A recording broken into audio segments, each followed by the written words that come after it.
Hey, everybody. Welcome back to Hanging Out with Successful Bar Exam Students. And today, it's taken me a year to get this guy on camera. Our guest today is a veteran. And so I want to start by just thanking you for the service that you've given to our country. And you are still serving your country in a very real way as a prosecutor now in New Mexico. Welcome to the show, Chris. How are you? I'm well, Jackson. I'm excited to have this conversation with you, my friend. Why don't you share with folks your good news? I've already said you're working as a prosecutor, but a year ago, that wasn't true, was it? So a year ago, I was waiting on bar results, and I had taken the bar a number of times. Unfortunately, I believed my professors in law school that I was a good legal writer, and I am. I write well in a legal sense, but Jackson's key, his technique for essays, is what put me over the top. I was getting twos and threes on my essays, and I got fives and sixes after taking Jackson's course. So if you take away one thing from this, it is take Jackson's course and listen to his advice on writing essays. It's brilliant and it's simple. Yeah, I appreciate that. And I'm really excited that you get to use that style and approach, not just for the bar, but in your practice now. Oh, every day. What is that person going to say? What am I going to say?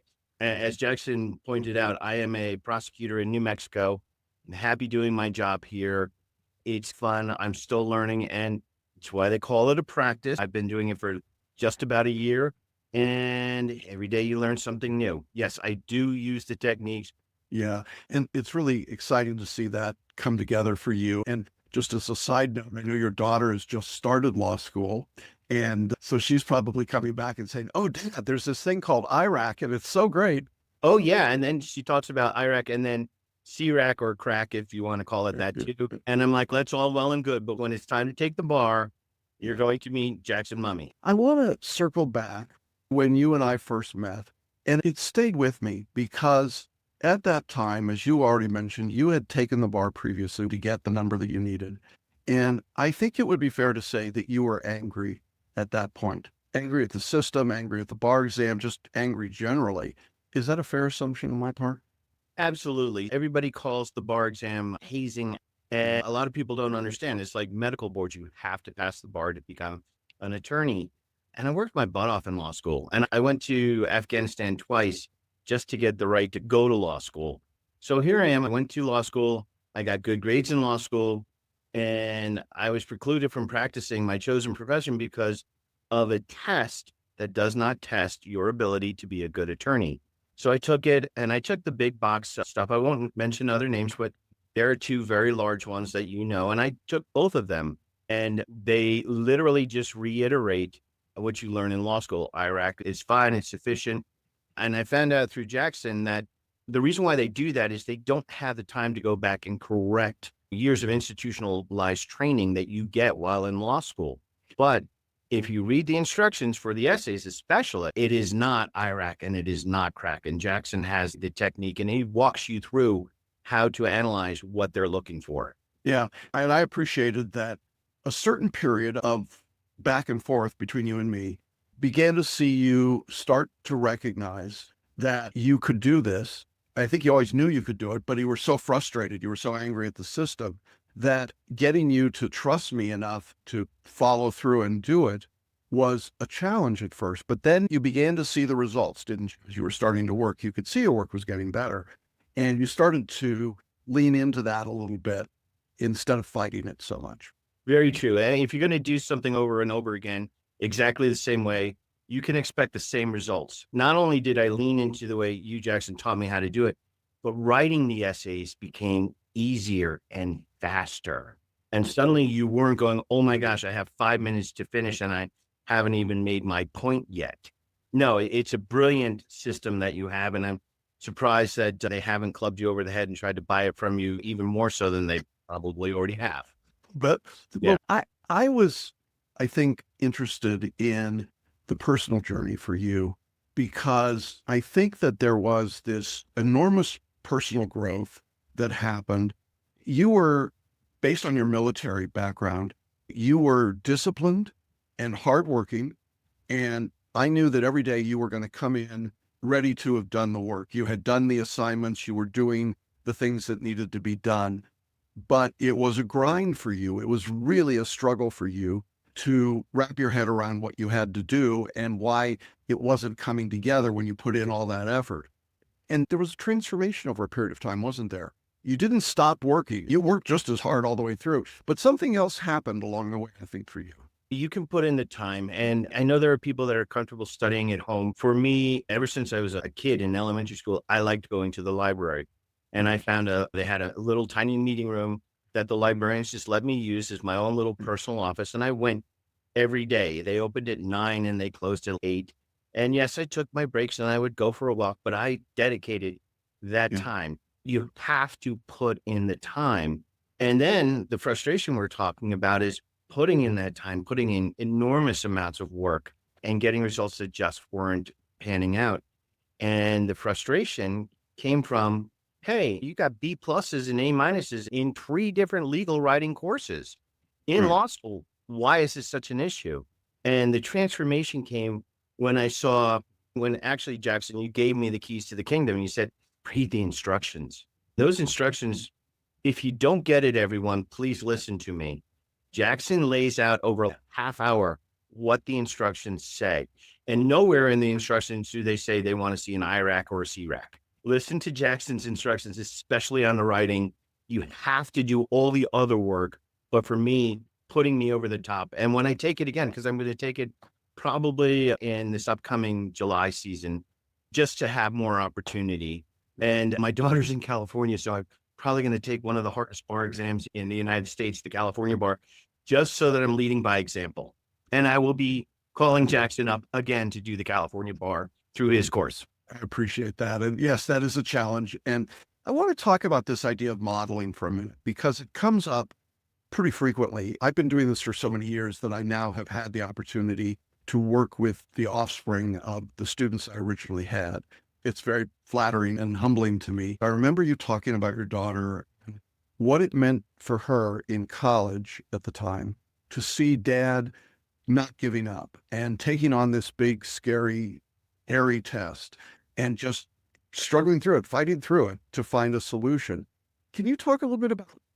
So you mentioned that I was in the military and I graduated from Ranger School. It was probably and is probably still the toughest military combat school that exists. There are Navy SEALs, sure, and all the others, but Ranger School is 83 days of just pure suck. And I would rather go back to Ranger School than quit or fail or take the bar again. The bar, everyone, is just a grind. There's no sugarcoating it. You just have to do the work, and you can't do the work half-assedly. I'm sorry to use the wrong words, but you just have to buckle down and do it. And what type of dad would I be if I said, oh, it doesn't matter, I didn't pass, and I spent 3 years of my life trying to attain something and I just gave up? No, quitting is not an option. It's never an option. And I tried 7 cases yesterday. Right now in the role that I'm in intake, and so we get the cases that go to either grand jury or preliminary hearings. You make sure that all the T's are crossed, all the I's are dotted.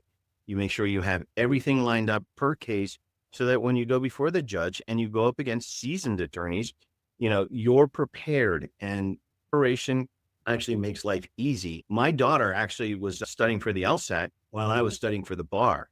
And she's, oh, Dad, you're coming home late. I'm like, Isabel, the competition out there is fierce. So you can't quit and you can't slack off. Yeah. And I know she's proud of you, but I'd like you to share a little bit about what happened when you got your results. It took you it was like the results and then beat, and you thought, oh, I didn't get the number I wanted for Maryland, but the number was good enough to get licensed a lot of places. And I think if I remember the story, you ran upstairs and somebody said, dude, you passed. What happened? Yeah, exactly. So I was renting an apartment from my old sergeant major while I was studying, because everybody, if you don't know this, you have to husband your money carefully in law school so that you have 3 months to study. In this case, I came back from a stint in Hawaii and I didn't have a place on the East Coast. And my old sergeant major, Rich, said, hey, we got an apartment. So it was the perfect refuge. It was 3 miles from the local library.